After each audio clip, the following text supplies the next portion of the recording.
Boa noite, gente. Boa noite. Boa noite. Boa noite. Vamos começar, porque senão ó, o tempo urge. A pessoa que gosta de falar, né, Brasil? Bora. Vocês sabem que eu gosto. Ó, eu estou seguindo a ordem da bibliografia de Guarulhos. Eu acho mais fácil para mim de se organizar. Algumas coisas eu já marquei que a gente já teve, mas eu estou seguindo a ordem lá. Então, pela ordem, é que dá para fazer por temas ou por ordem, né? Eu prefiro por ordem, porque aí eu não me confundo, porque eu sou só um pouquinho atrapalhada. Quem me conhece sabe, então eu prefiro ir por ordem para seguir essa sequência lógica. Então, hoje é o autor Maria Victoria Benevides e Neuza Aparecida Novaes Berbel. São relativamente atuais. Mesmo sendo de 96, igual a gente está vendo agora, é um assunto extremamente atual. Achei até interessante ter colocado esse assunto, né? Mas vocês vão ver na hora de responder as perguntas, porque ele é atual. Meio dificinho, porque eu só consegui responder as perguntas, não foi pelo resumo que eu fiz aqui, foi pelo eu li o artigo, porque eu achei que o artigo ela tem algumas palavras-chave que a gente vai ter que conversar e anotar. E aí depois eu estava pensando em fazer aquele mapa, sabe aquele mapa que o pessoal fala, não é mapa, Mapa mental. Isso, mapa mental, eu mapa astral na cabeça. Não, mapa mental, com as palavras-chave, porque tem uns que é muito específico. E eu achei interessante que esses dois autores caiu na prova de Rio Claro e Francisco Morato, do ano passado. Então, os dois autores que caíram na mesma prova, de forma, vocês vão ver, muito parecido, só que são algumas coisas diferentes, sabe? Unesp, pelo amor de Deus. É muito. Por isso que eu falo, quando você pega o jeito da Unesp de fazer prova de questão de autor, você acaba acertando, que você pega o jeito da prova. Diferente de outras bancas. A Vunesp, ela muda detalhes, vocês vão ver. Então, vamos lá. Esse assunto é de uma revista. E o que é a revista? A revista nada mais é de que artigos de autores que são publicados nessa revista. E esses artigos, geralmente, eles são tirados de mestrado. Geralmente é mestrado. Ele é uma síntese do mestrado que eles jogam para essas revistas. Eu falo por ter feito muito TCC. Então, eu via os artigos que as pessoas iam escrevendo retirados de mestrado. E o que ela fala? Fala educação para a democracia. Ó, o resuminho, ó, é um tema que se refere ao processo de ensino e aprendizagem. Educação, né? Visa desenvolver o conhecimento, habilidades e atitudes necessários para uma participação cívica efetiva. Aí você já anota essa palavra, cívica efetiva. Informado em uma sociedade democrática. Aí o que é participação cívica e efetiva?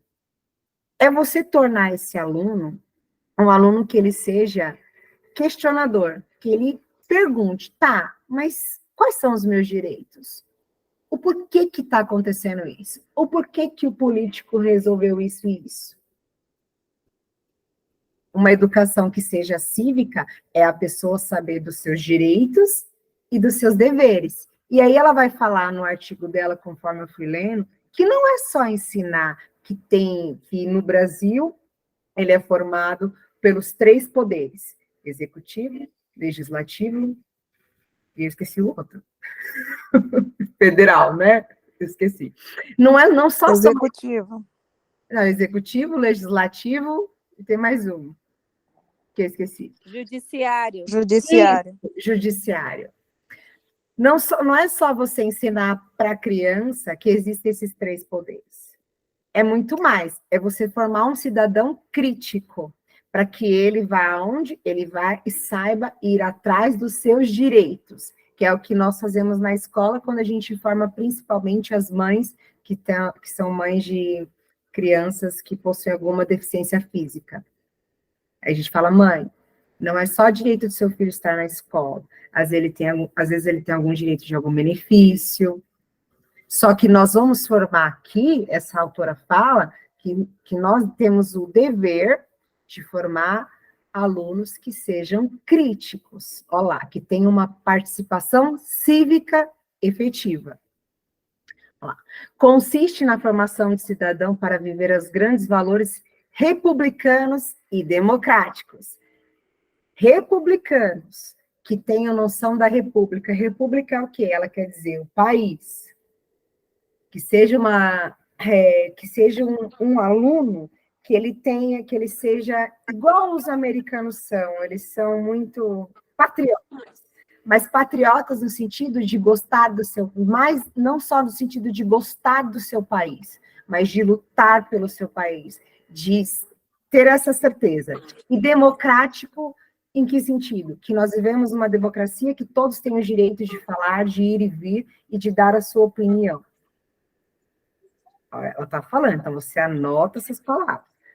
Cujo objetivo principal desse tipo de educação é capacitar os cidadãos a compreender os princípios fundamentais da democracia, participarem ativamente no processo político e contribuírem para a construção de uma sociedade justa e inclusiva. Quando ela fala participar ativamente no processo político, não é só, eu gosto do candidato, tal. Não é isso. É você formar um aluno crítico que ele saiba por que daquele candidato, quais são as funções dele. É muito parecido com o americano, porque ele pesquisa a vida do cara inteira. Ele não só vota naquele cara ali. Aquele cara ele tem que ter uma participação cívica no país para ele chegar a ser um presidente. Ele tem que ter feito muito pelo seu país. Tanto é que até para você entrar numa faculdade, você tem que ter horas de ajuda ao próximo, que eu esqueci o nome. Você tem que ter horas de auxílio, eu esqueci o nome lá. Voluntário? Isso, voluntariado. Ele tem que mostrar que ele ajuda a população, não só no período político, lá, né? Aqui também deveria ser da mesma forma. E quando ele fala para a gente formar esse aluno assim, por quê? Para eles contribuírem para a construção de uma sociedade justa e inclusiva. Olha lá, fortalecendo o povo perante ao Estado, e não o contrário. Ou seja, a gente tem que... Não é o Estado que tem que fortalecer a gente. Entende? Vamos lá. Que essa autora, assim, ela tem palavras muito difíceis. Eu não gostei do artigo dela, é mais fácil que a outra. Mas ela é bem complexa, sabe? Porque ela vai muito na história, que pode cair no concurso também, tá, gente? Só que aqui a gente vai nos principais aspectos, né? Que às vezes no concurso tem assim, às vezes são palavras-chave, às vezes eles pegam o conteúdo do artigo e jogam lá, e aí você tem que ter a noção do que ele está falando, não precisa lembrar exatamente daquele espaço que ele jogou, aquela partezinha que ele jogou, mas você tem que ter a noção das palavras-chave que a gente vem conversando aqui. E olha lá, os principais aspectos. Importância da educação para a democracia. Ou seja, só existe democracia se nós, educadores, trabalharmos para isso. Porque senão, qualquer governo vem e manipula. A gente sabe que manipula. Olha lá, necessidade de uma cidadania informada, engajada em uma sociedade democrática. Ou seja, não tem manipulação quando você tem conhecimento. Desenvolvimento de habilidades e valores democráticos entre os cidadãos. Quando ela fala aqui, desenvolvimento de habilidades e valores, essas habilidades a gente vai tendo através do conhecimento. Valores democráticos, não é só o conhecimento, aqui o professor quando ele coloca o valor democrático na sala de aula, ele começa ali com atividades lúdicas, porque, querendo ou não, nós estamos até o 5º ano. Para falar de política, tem que ser de uma forma que ele entenda, não dá para ser da forma que a gente conversa. E ali a gente vai montando os valores com eles. Conhecimento político na educação para a democracia. Eu não sei na época de vocês, mas na minha época tinha os... A gente votava, esqueci o nome da palavrinha, numa pessoa que era responsável na escola, lembra? Que tinha um presidente do Grêmio. Presidente do Grêmio. Tentei, não consegui ser presidente do Grêmio. Mas quem conseguia na época tinha um poder na escola, e ali eles estavam querendo ensinar o que para a gente? Exatamente isso, como é que funciona a política, o que você tem que fazer lá. Era uma forma lúdica de ensinar para a gente como é que funcionava fora da escola.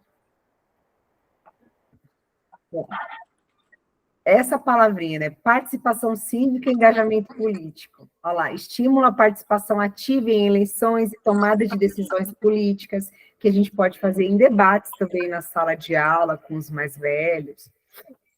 Mas o Grêmio exemplificava muito, sabe?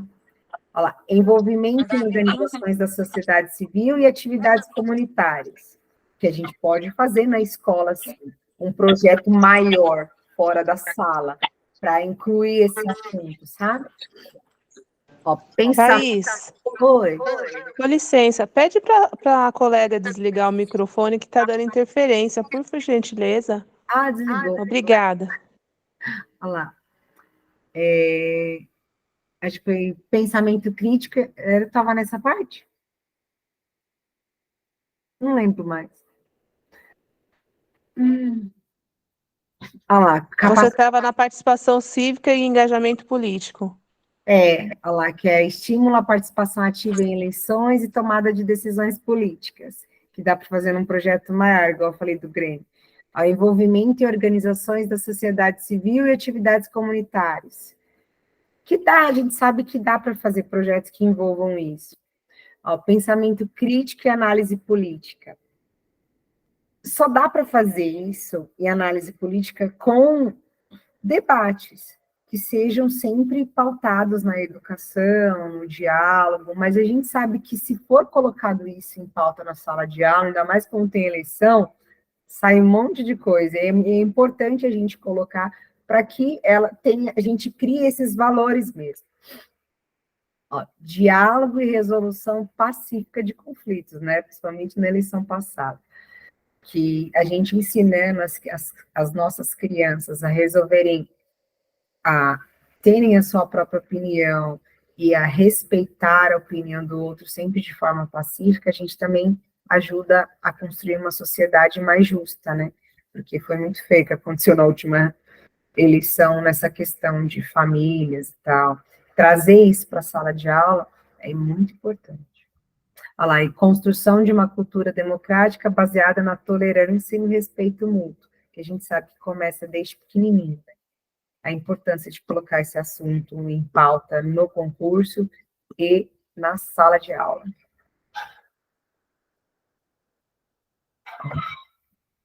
E aí, o que fala o QSM? Quando eu peguei essa parte do QSM, que eu fui procurar sobre educação para a democracia, eu achei essa resolução dentro do QSM, que é, se não me engano, é o Conselho Nacional da Educação, 2012, lá, que estabelece as diretrizes nacionais para a educação e direitos humanos. Destaque-se que esta tem como finalidade promover a educação para a mudança e a transformação social, fundamentada nos princípios da dignidade humana, igualdade de direitos, reconhecimento e valorização das diferenças e das diversidades, laicidade do Estado, democracia na educação, transversalidade, vivência e globalidade, sustentabilidade socioambiental. Então, no QSM também está a importância de democracia na educação, da gente colocar esse assunto em pauta, e de entender, por isso que tem essa autora lá. Tá vendo? É bem rapidinho hoje. São autores fáceis, são só as palavras-chave que a gente tem que pegar. Olha lá, a questão do concurso que eu falei, ó, Francisco Morato. Vocês vão ver. Os dois autores caíram, Francisco Morato e Rio Claro, em 2022. Ó, a respeito da função da educação para a democracia, Benevides destaca duas dimensões essenciais. Assinale a alternativa que as apresenta corretamente. A. O fortalecimento do Estado perante o povo e a valorização de direitos e deveres do cidadão.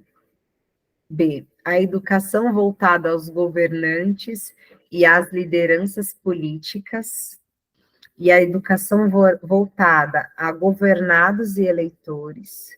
C. A formação por conteúdos conceituais e a promoção de procedimentos e atitudes.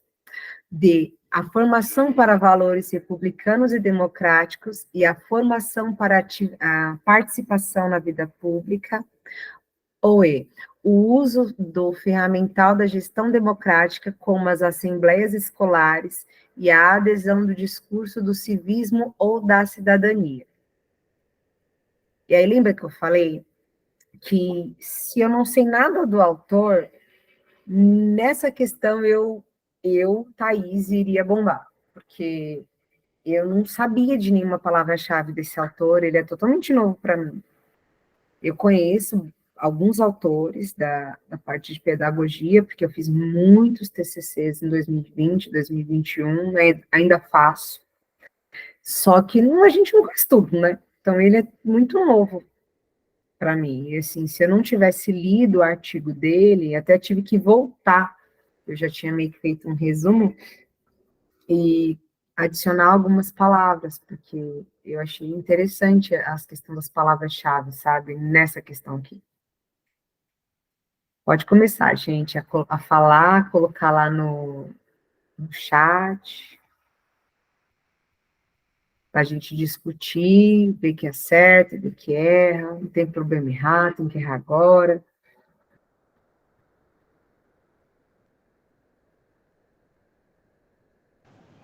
Será que você lia a letra A?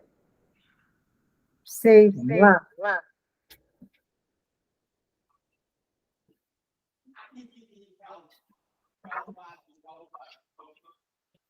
Porque no texto a gente estava falando sobre os direitos e os deveres do cidadão, né?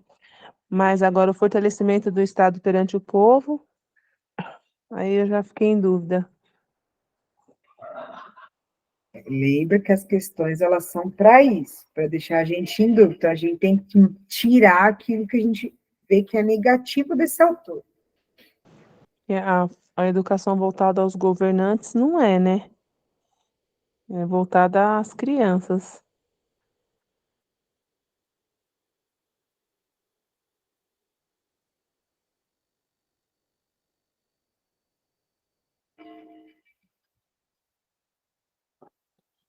Vamos que até agora só 2 pessoas falaram, vamos ver quantas pessoas, eu acho que tem 11. Ah, eu estou em dúvida também. 11, só 2 falaram, quero mais, porque aí, às vezes, com o erro do colega, ou com o nosso próprio erro, igual eu já errei aqui, viram? A gente vai aprendendo, não tem problema. Hoje você... Eu vou na A. Vamos lá. Na D. Eu vou ficar com a A também. Eu tô querendo ficar com a D, mas eu acho que eu vou ficar com a A também. Eu também fiquei em dúvida da A e da D. Neuza, eu também, mas As duas tá bem. esses valores republicanos, os democráticos tudo bem, mas o republicano eu não vi essa palavra. Isso. Então, Ai, as duas é a mais, que nem a Thaís, as mais cheirosas. Não sei se. É a Fernanda que fala, a professora Fernanda. Ah, é verdade. Professora Fernanda, a gracinha. Ela que fala mais cheirosa. Tia. Assistam live dela, é muito bom. Hum. Às vezes tem algumas coisas do canal dela que é liberado, bem legal também. Mais uns minutinhos. Eu também, a minha letra é D. De gênio, fazia tempo que você não estava por aqui. Olha tudo. Faça assim Vou para as fazer que crianças. nem, vou fazer que nem a professora Fernanda, que ela foi minha professora, a mais cheirosa. Agora eu não sei se eu estou no Sem foco, né? problema. Ô, Thaís, mas só esse uso ferramental aqui que eu fiquei, tipo, em dúvida, porque ela fala sobre a gestão democrática, ela fala sobre assembleias escolares, ela fala sobre o civismo, sobre a cidadania, mas, na letra E, né? Só que só esse uso ferramental da gestão democrática, ela não falou gestão democrática, ela falou da democracia, né? Então, eu não coloquei ainda porque eu já li a letra E e eu vi as palavras na letra E, eu falei, meu Deus. É bem complexo mesmo, né? Que parece que quase todas têm palavra-chave. A única. Mas eles vão fazer isso com a gente na hora da prova. Vão colocar palavras para confundir. E aí, nós temos que estar esperto. Em que sentido? Eu vou nas que estão, que, por exemplo, ficarem duas. A gente vai ver. Por que que não é a B? Um exemplo. Que palavra que está errada na letra B? Vamos lá. Alguém falou a B? Eu não lembro se alguém falou a B. Falaram a e a D, né? É, porque a B está falada voltada aos governantes, e não é, né? A palavra negativa seria isso, né? Então, a educação. Vamos voltar lá no negocinho dela. Vamos lá. Ó, eu vou, eu vou tirar desse aqui, vou colocar lá no slide, que aí eu vou dar para mim mexer no slide enquanto eu estou dando a aula. Quer ver?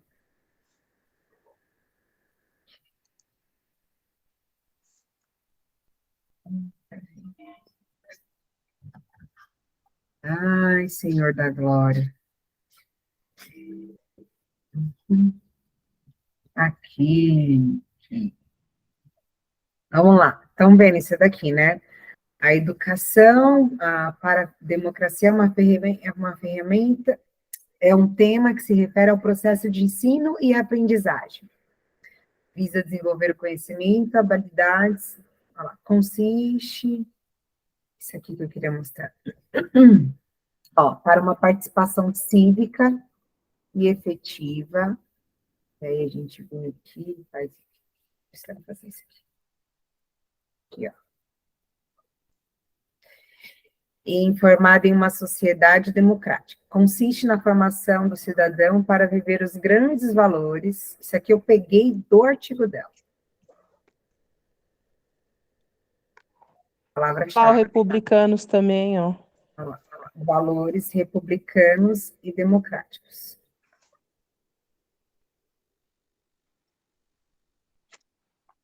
Cujo objetivo principal desse tipo de educação é capacitar os cidadãos a compreender os princípios fundamentais da democracia.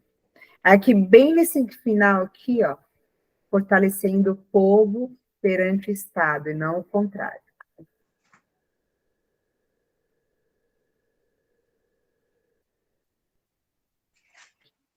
Viu? Então, tudo isso que eu marquei aqui, pode marcar aí. Agora a gente vai resolver a questão lá. Vou interromper. Eu vou voltar aqui para a questão. Não, aqui. E aí a gente vai nessa questão aqui.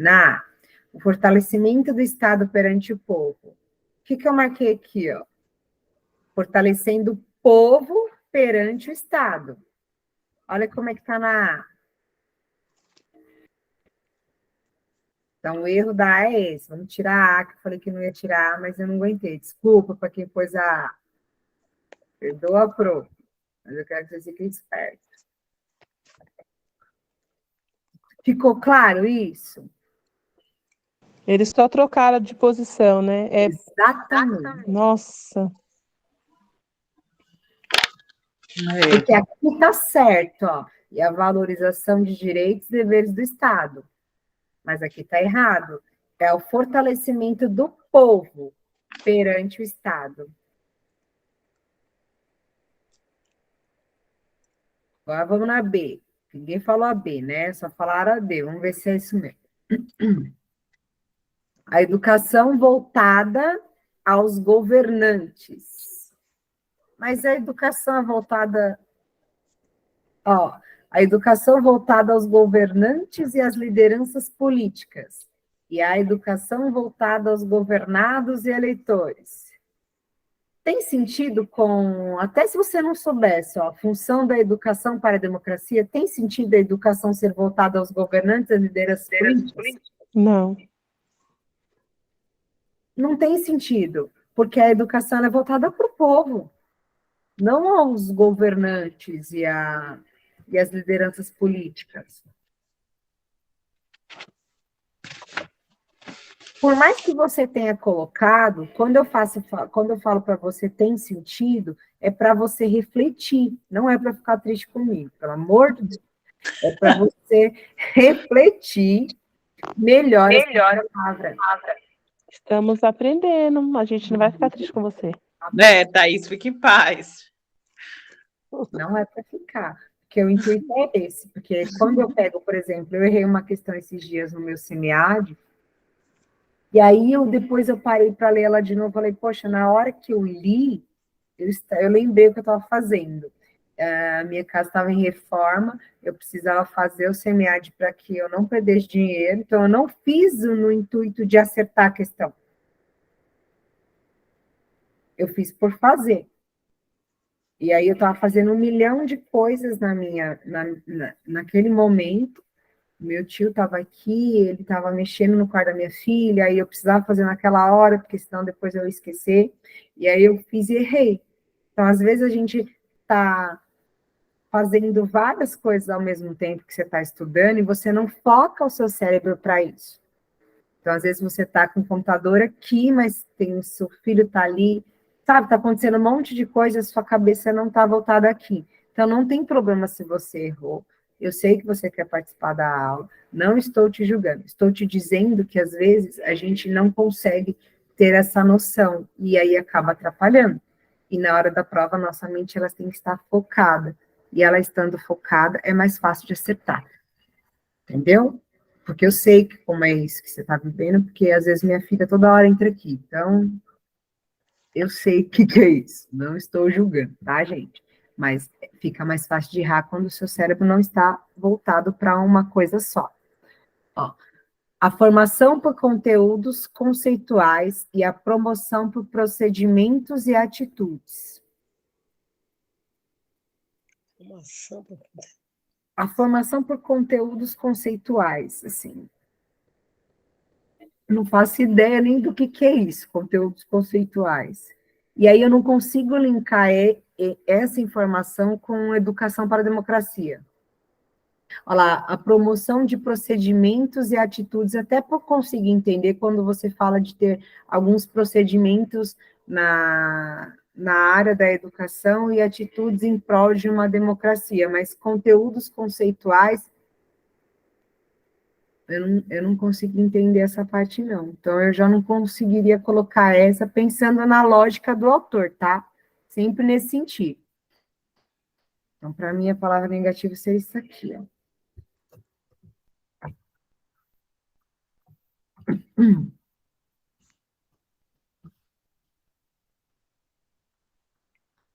A formação para valores republicanos... Não, é aí, né, que a gente está falando. O uso do ferramental da gestão democrática, como as assembleias escolares e a adesão do discurso do civismo ou da cidadania. Ó, aqui, quando ele usou essa palavra ferramental, o você que falou, eu acho que ele quis dizer das ferramentas da gestão democrática, que são as assembleias escolares, que ele está falando aqui nessa questão.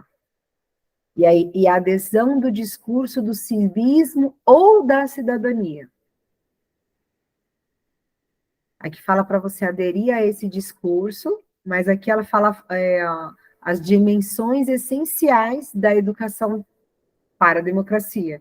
Então, a dimensão essencial seria utilizar ferramentas da gestão democrática, só isso, e a adesão do discurso do civismo da cidadania são as duas dimensões essenciais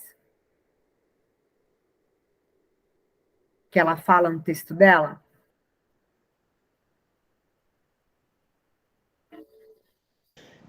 E também não é um ou outro, né? É civismo e cidadania, né? Sim, então não é só isso, né? E não é não são as duas dimensões que permeiam a educação e democracia na visão dela. Não é utilizar ferramentas para gestão democrática, não é uma dimensão, entende? Quando a gente olha uma questão, a gente tem que verificar esses detalhes aqui, ó. Ó, essa parte em vermelho aqui, ó. É o que ela está pedindo. Dimensões essenciais. Teve dúvida na questão? Vai lá no começo dela e lê de novo, para você entender o que a questão está pedindo. O que a prefeitura pede, o que ele quer, é uma pessoa que seja, assim, concentrada. Você tem que ter concentração para fazer o concurso, não é algo fácil, por isso que exige prática, de você estar sempre respondendo questões. Porque quanto mais concentrada você tiver, mais você vai responder o que ele quer. Não necessariamente que você tenha lido esse artigo, mas que você tenha atenção na hora de responder. Eu, particularmente, não iria conseguir responder se eu não tivesse lido, por causa de duas palavras, que é onde a gente vai chegar, onde eu quero chegar. Cadê? Seria aqui, ó. Vou colocar na resposta para a gente ver, mas eu vou deixar assim, sem estar em apresentação de slides, porque eu achei mais fácil para colocar em vermelho. Olha lá. Por causa dessas duas palavras, é a D, ó. Por causa das palavras dos valores republicanos e democráticos. Essa palavra aí. E a formação para a participação na vida pública. E aqui, se tivesse a palavra cívica, mas ele não colocou. E quando ela fala na participação na vida pública, é no geral. Quando eu falo participar de política, não é estar em um partido. Porque política está envolvendo a nossa vida. É que nós, infelizmente, não temos o hábito de ir atrás, de procurar, de entender, mas o pão que a gente come, a inflação que sobe, é tudo correlacionado à política. Então, a gente entender e ensinar isso para as crianças o quanto antes é mudar o futuro do nosso país, porque nós não fomos ensinados. Entendeu? E essa autora, ela fala sobre isso, é você ensinar a criança, que é eu ensinar sobre democracia, é muito maior do que eu falar que eu posso falar a isso ou não, porque nós vivemos numa democracia. Não, nós vivemos numa democracia onde todos necessitam ajudar para que o nosso país possa se elevar. Todos devem participar para que o nosso país possa se elevar. Quando eu falo de um conselho escolar, o conselho escolar ele é essencial. Se a população participasse do conselho escolar da sua escola, a escola seria maravilhosa, até mesmo para ela entender o porquê que a diretora está gastando aquilo, que a cúpula da escola resolveu gastar com aqueles materiais, e saber se realmente está sendo gasto, porque a diretora precisa mostrar a nota fiscal. Eu estou ensinando vida cívica. Isso daí é você entender a democracia, utilizar a democracia na prática, como que eu faço isso para o meu aluno? Como que eu faço ele participar? Aí já são outros debates, mas eu preciso debater isso na escola para que ele possa ter uma participação ativa. Agora, olha a outra questão. Não vai mudar muita coisa, viu? Oh, meu pai, esqueci de mudar aqui. Rio Claro. Olha lá, o mesmo autor. A relação entre educação e democracia é um tema frequente para práticas e teorias pedagógicas.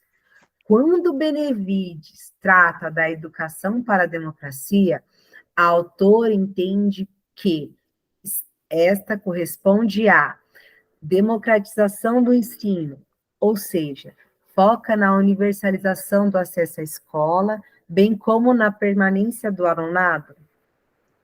Esses erros aí não é meu, viu? Eu peguei lá do que concurso, eu só não fui atrás das provas porque eu não tenho tempo, mas não é meu. Educação democrática. Entendendo a escola como uma organização democraticamente constituída no plano pedagógico. C. Instrução cívica, que consiste no ensino da organização do Estado e dos deveres do cidadão. D. Formação política geral, que visa facilitar os indivíduos a informação política, qualquer que seja o regime vigente. Ou E. Formação para valores republicanos e democráticos e para cidadania ativa, ou seja, para a participação na vida pública e suas decisões políticas. Eu fico com a E, Thaís. Questão E. Ai, meu Deus, essa tá tão nítida que dá até medo. Gente, vocês percebem? É verdade. Essa, parece que tá fácil, e essas que tira a gente, né? No concurso.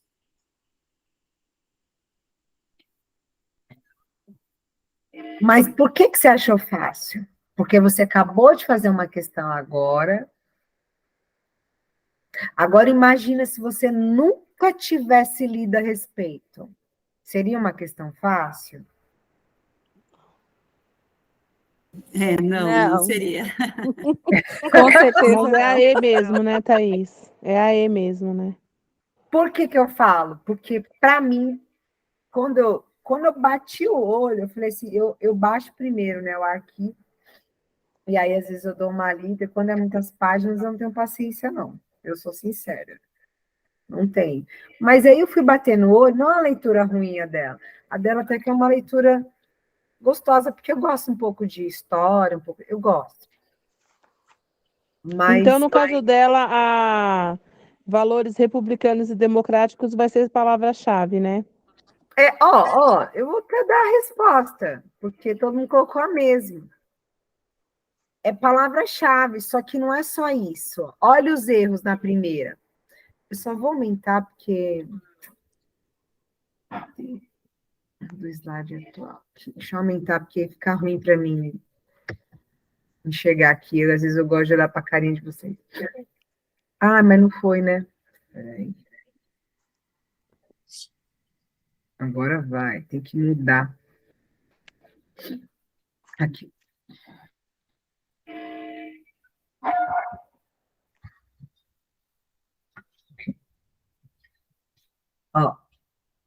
Eita, foi do começo? Ô Senhor da Glória. Não tem problema, não. A gente vai. Aqui, ó. Essa, né?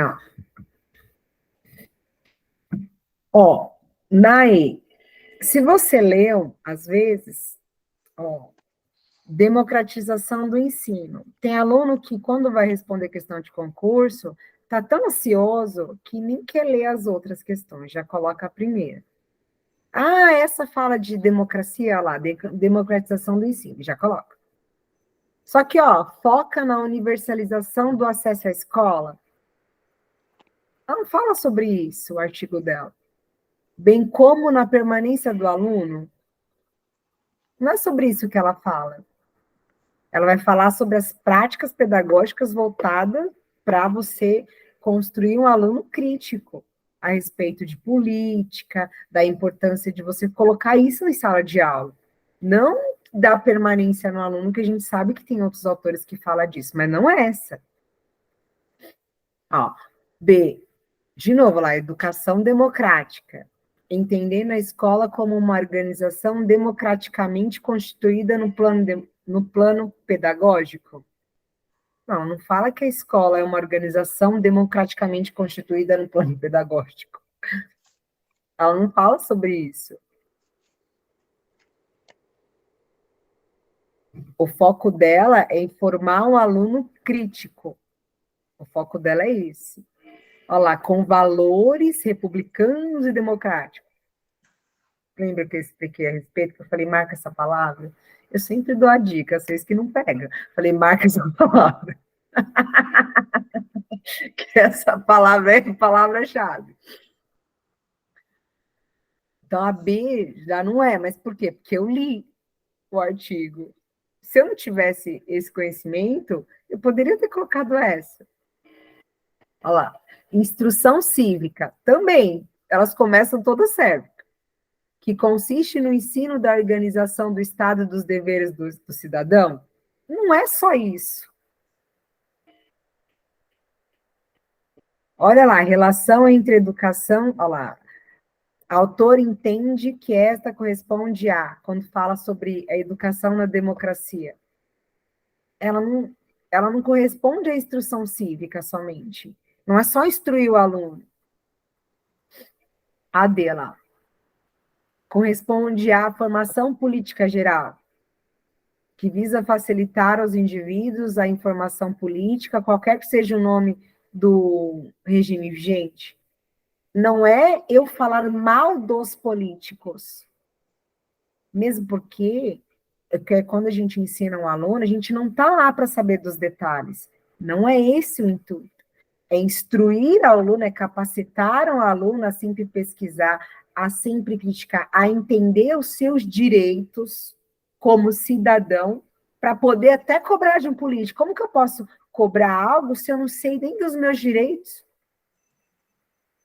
Como é que eu vou cobrar algo que eu não sei, que é o que acontece com a nossa população? Se eles não vão nem no conselho escolar, como é que vai cobrar algo muito maior para todos? Então, como é política geral? Não é o intuito. Lembra que eu falei dos 3 poderes? Porque na escola eu aprendi sobre os 3 poderes. Eu nem lembro, mas eu aprendi. Olha lá.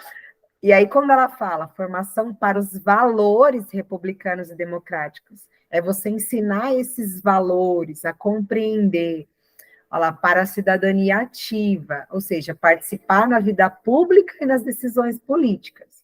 Mas eu só sei isso porque eu li o artigo. Lembrando, focando, quem não estuda não passa. E se passa, às vezes é por muito pouco. Porque são detalhes que, pelo menos para mim, é passar desapercebido. Essa é uma questão que eu perderia. E a gente sabe que a gente não pode perder nenhuma. Se ficar por uma, por 2, é muito doído. Não é fácil. Vamos para outra autora que caiu no concurso nos 2. Rio Claro e Francisco Morato, em 2022, no ano passado. Vocês viram que não mudou, assim, nada de uma questão para outra que eu falei? Assim, mudou uma palavrinha, mas as palavras-chave... E a resposta foi a mesma, né? É. Bom, esse daí a gente já não vai errar, né? Porque a republicana e democrática já está na nossa cabeça. Sim, e assim... Entender o autor, faz mais algumas questões, passa para outra, porque tem muita coisa, sabe? Já entendeu, é o que importa. Porque quando a gente entende aquilo que tem significado para a gente não esquece mais. Agora, essa autora aqui, metodologias ativas e a promoção da autonomia de estudantes. No outro, eu não lembro se tinha, de verdade, eu posso até olhar aqui, mas eu estudei muito metodologias ativas.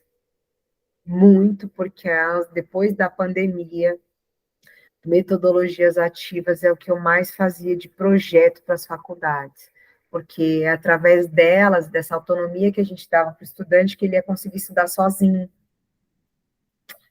E aí, nossos alunos não estavam preparados para estudar sozinho.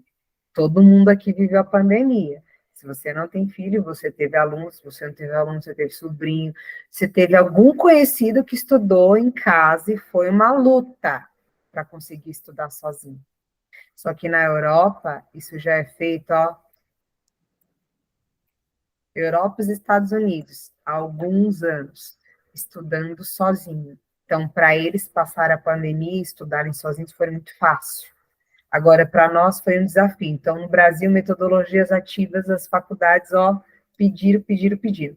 Essa autora eu não vi, mas tem o Moran, que está no meu... Eu estava até olhando antes de começar os conhecimentos do concurso que eu vou prestar, que é o de cultura inglesa, que é uma autora que está...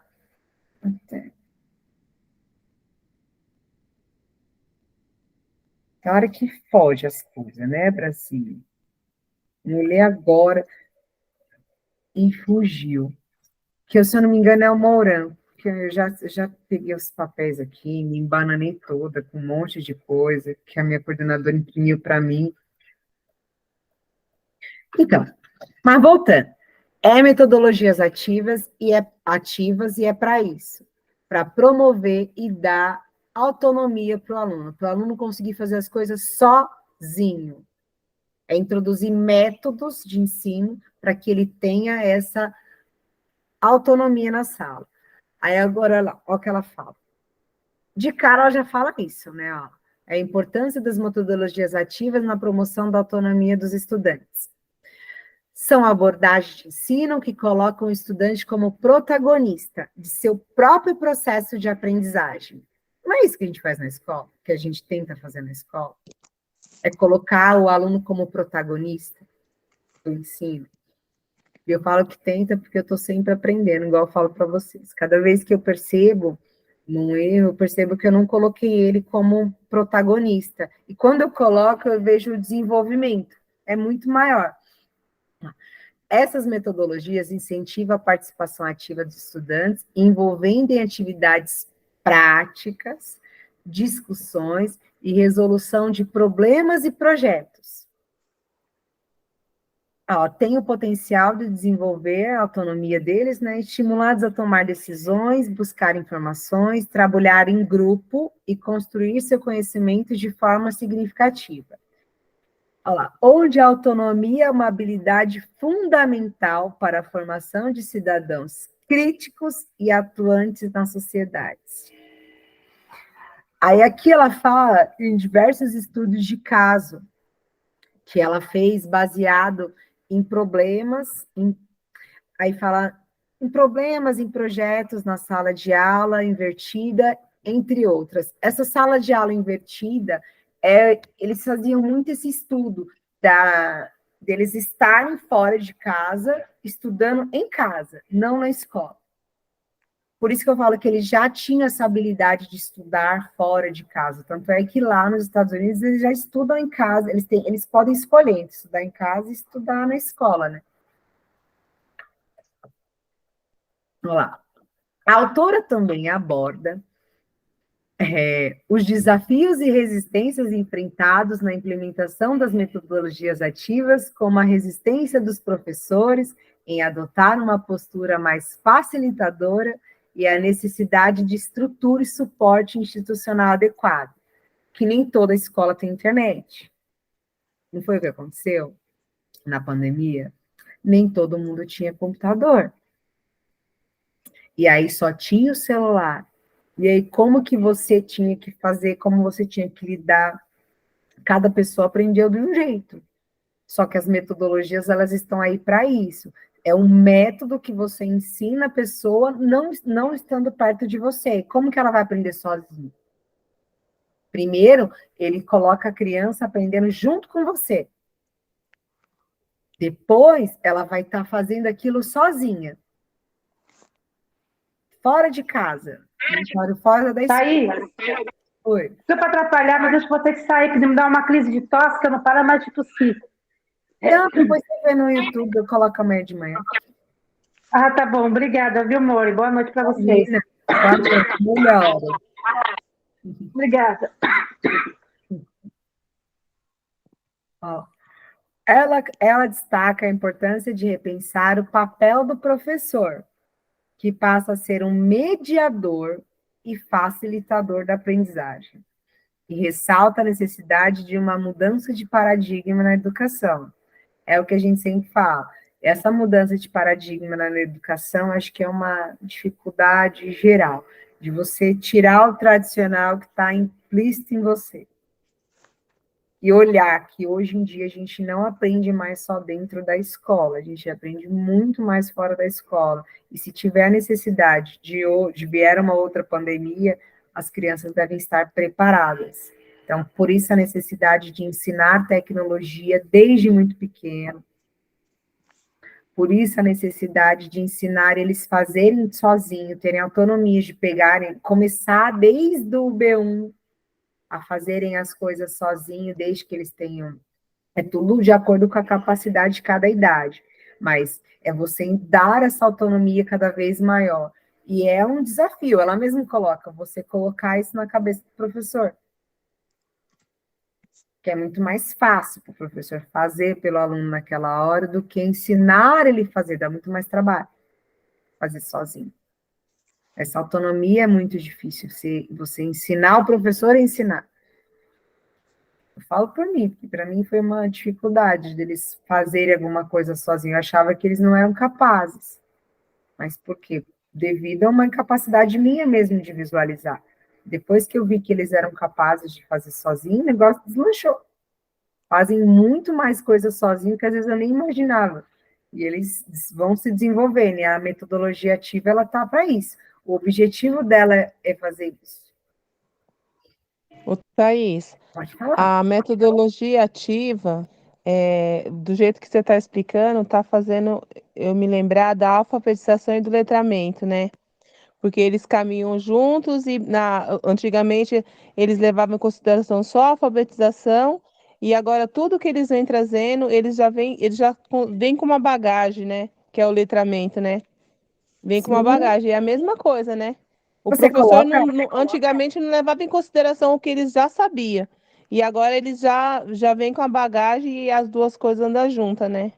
Aí eu lembrei de Sim. você falando isso, eu lembrei sobre a alfabetização e o letramento. É, porque você vai utilizar a metodologia ativa para tudo na escola. E como você falou, elas andam juntos. E aí, quando eu estou lá na fase de alfabetização, eu não posso dar tudo, eu tenho que ser o facilitador do processo de aprendizagem, ou seja, quem sabe ler ali então eu tenho que ensiná-lo a ler, mas eu tenho que fazer com que ele faça as coisas sozinho. Eu tenho que ali trazer questionamentos para que ele possa fazer sozinho. Por exemplo, os alunos, eles utilizam netbook. Eu vou colocar a primeira vez, eu vou ligar, mas eu vou mostrar como eu vou ligar o netbook, eu vou falar para ele que é um bem que pode quebrar, então eu vou mostrar para que da próxima vez que eu traga na sala de aula, ele abra o netbook, ligue sozinho. E nós, no estágio 1, vamos usar, segundo semestre. Já para que quando ele chegue no primeiro ano, o ideal seria que ele fosse estimulado no estágio 2 também. Mas quando ele chegar no primeiro ou no segundo ano, ele já vai estar fazendo aquilo sozinho. Se tiver necessidade de estudar em casa, o básico ele vai conseguir fazer, que é ligar o notebook. Eu consigo ensinar para uma criança de 4, 5 anos, eles são muito inteligentes. Eles pegam muito mais que muito adulto.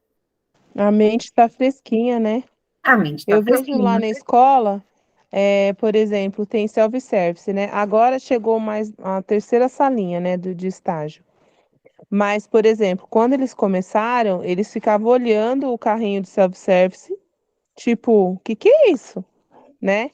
Depois a professora foi ensinando que eles podiam colocar o feijão no cantinho, o arroz, ou só pegar o que eles queriam.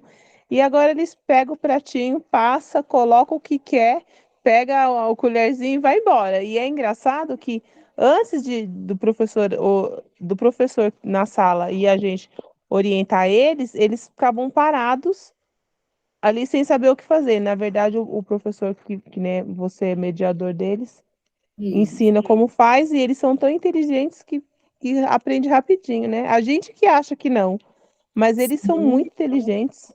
Muito, aprende muito rápido. E, assim, vai desperdiçar? Vai acontecer, mas é um passinho de formiguinha, do que você não incentivar ele a fazer aquilo sozinho, entende? Porque ele não faz assim. É, tem um menininho lá chamado Bento. Quando ele começou, meu Deus, ele fazia um prato pedragógico, né? Que é de pedreiro gógico. E aí a gente foi ensinando ele, agora ele coloca só um pouquinho, porque ele não tinha noção mesmo. Eu É, ficava, Bento do céu, pelo amor de Deus, você não vai comer toda essa comida. Mas ele enchia sem noção nenhuma. E depois que foi aprender.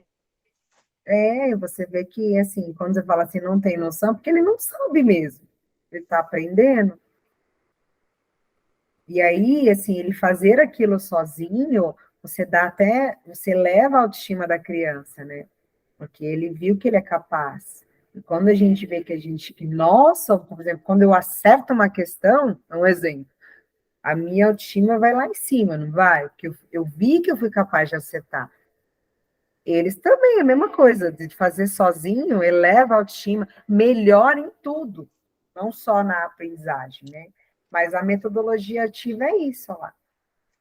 É a promoção da autonomia, aqui ela fala da sala invertida, que é você sair da sala de aula e ser ensinado em casa e aprender em casa, ou a trazer o aluno trazer o aprendizado para o professor, se é o contrário. E para você mudar esse paradigma, é muito difícil, porque nós ainda somos muito tradicionais, né? Então, exige muita reflexão, exige muita oratividade, exige, e é paciente formiguinha até para o professor, ele também está sempre aprendendo, né? Mas precisa se refletir. E ela vem falando sobre isso, né, no artigo dela. Deixa eu mudar aqui. Aí, o QSN. Eu adoro QSN, gente. Sou fã do QSN de Guarulhos, eu acho muito interessante a forma como ele foi construído e as aprendizagens dele. Olha lá. De modo geral, o processo de construção do pensamento ocorre na medida em que o sujeito é instigado a refletir sobre temas geradores, levantar hipóteses, explorar, interagir, testar, buscar diferentes soluções e sistematizar de maneiras variadas, não necessariamente nessa sequência. Por quê? Porque a SN, ele não é linear, né? Você pode ir e voltar nas aprendizagens, mas você precisa fazer com que o educando reflita sobre o que ele está fazendo ali. Assim, em particular, quanto às tecnologias, as práticas devem focar nesse percurso, não exigindo obrigatoriamente recursos digitais, conectividade ou infraestrutura tecnológica de alto nível. É possível realizar um trabalho sobre tecnologias de maneira desplugada, ou seja, é possível trabalhar os conceitos por meio de metodologias ativas e diversos materiais didáticos. Então, está falando de metodologias ativas do QSN, que foi tudo que a gente falou. A gente falou sobre você fazer com que o educando reflita, a gente falou de dar autonomia para o educando, a gente falou de colocar a tecnologia em sala de aula ou não, mas as metodologias ativas é isso. E está lá no QSN, quem quiser olhar, ler, é muito interessante. E aí a primeira questão é, sim, fácil. Olha lá, Francisco Morato. Olha lá, só usei prova de duas cidades do mesmo ano, 2 autores, caiu nas 2 cidades de maneira diferente. Mas, assim, com palavra-chave só. Em uma escola do município de Francisco Morato, a equipe pedagógica tem discutido como melhorar os processos pedagógicos para desenvolver as capacidades dos estudantes de pensar, sentir e agir de modo cada vez mais amplo e profundo, diante da crescente complexidade da vida, comprometendo-os também como entorno. A partir da pesquisa coletiva, chegaram a uma proposta aderente a seus anseios e que se baseia em formas de desenvolver o processo de aprender, utilizando experiências reais ou simuladas, visando as condições de solucionar como sucesso desafios advindos das atividades essenciais da prática social em diferentes contextos. Assinale a alternativa que corresponde à definição apresentada. Olha lá o Berbel. Essa letra D, né? Vocês são tão espertinhos. Tudo fuleiro lá. Qual que vou marcar? Mas se eu não sei o conceito, se eu não sei, se eu nunca vi esse autor, Berbel, Não, aí você vai ficar na dúvida. não é difícil se eu não sei o autor? Você fica na dúvida, não fica? Eu ficaria na dúvida. Aí, no caso, você responderia E, teoria prática, inteligências múltiplas, porque ele falou várias coisas lá em cima. E se eu também não sei o conceito de metodologias ativas, eu posso pensar, eu ia colocar na E mesmo. Então. Né, gente? Essa daqui, vou ler essa questão, achei, mas eu pus porque eu queria mostrar para vocês que é importante. Deixa a gente acertar pelo menos uma. Não! Eu coloquei para vocês saberem que o autor cai, às vezes, se a gente não lembra, se você estudou pelo menos um pouquinho, na hora você consegue lembrar. Olha essa daí já. Ai, meu Deus, é uma boa. É só textão. Ó. O planejamento educacional no Brasil compreende vários níveis. O nível das decisões da política nacional, o da adequações regionais e locais, o da contextualização no projeto da unidade escolar e do trabalho didático-pedagógico de cada professor. Por esse processo, as diretrizes curriculares nacionais, a Base Nacional Comum Curricular e outras determinações legais pertinentes podem alcançar todas as escolas do país para garantir a todos os estudantes o direito de aprendizagem dos conteúdos essenciais ao seu desenvolvimento integral e à sua formação humana e cidadã. Os professores das séries iniciais do ensino fundamental, ao elaborar e colocar em prática seu planejamento de ensino, devem selecionar e organizar os conteúdos curriculares, observando sua sequência vertical de um ano escolar para o seguinte e sua tipologia, factuais, conceituais, procedimentais e atitudinais, cuidando de articulá-los coerentemente em situações de aprendizagem com vistas à realização de seus objetivos.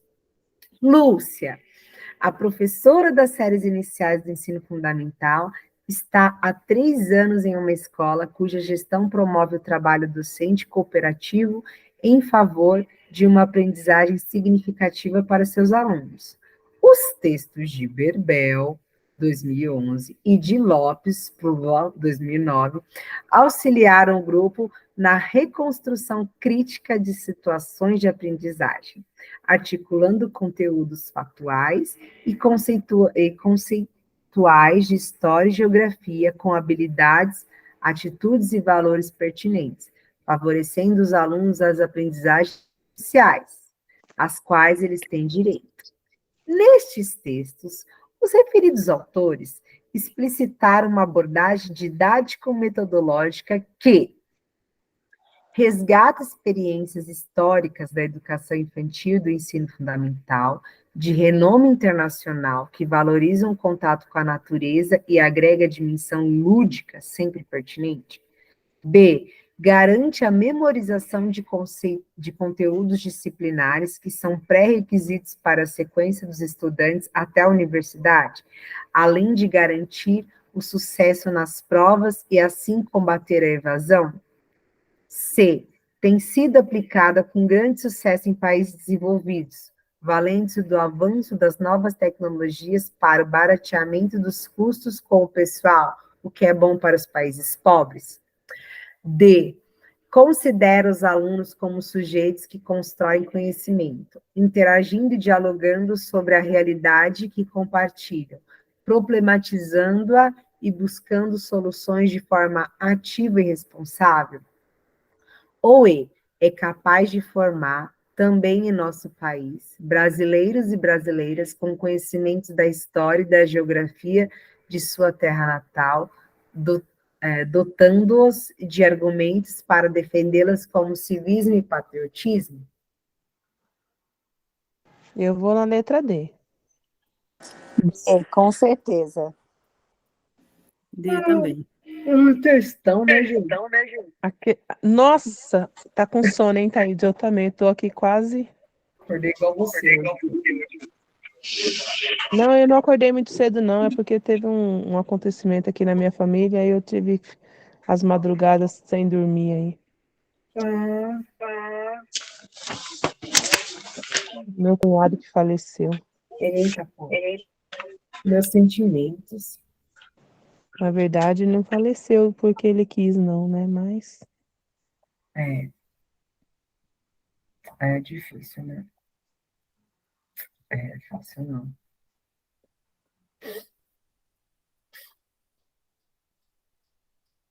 Ó, todo mundo meio que acertou, né, gente? Eu já falando a resposta. Vamos ver se é a resposta mesmo. Acordei cedo, hoje tive um estômago. É a D mesmo. Ê! Ó, você viu que tem aquele textão. Eu leio o texto, mesmo sabendo, só lá embaixo. Depende da hora. Se você viu que você demorou muito, ó, dando técnica. Ai, tá rápido para acabar o concurso. O que eu faço? Vou lá no finalzinho. Os textos de Berbel, e Lopes auxiliaram no grupo na reconstrução crítica de situações de aprendizagem. Foi isso que o texto fez. Articulando conteúdos factuais e conceituais de história, com habilidade. Não preciso ler tudo aquilo, manja, economizava tempo. Mas, na dúvida, lê tudo. Mas ficou sem tempo, vai no final, que é só para encher linguiça aqui, só para perder tempo. E vai ter questão de texto enorme. Gente, é isso hoje. Hoje foi rapidinho. Muito obrigada. Deus abençoe a todas, gente. Gente, Boa noite. um beijo, fica com Deus. Tchau, gente. Obrigado, viu, Thaís? Obrigada, Thaís. Imagina, vou finalizar a aula. Não finalizar, não. Vou finalizar a gravação, tá, gente? Quem quiser ficar, pode ficar. Se não acontece o que aconteceu, aí já vi.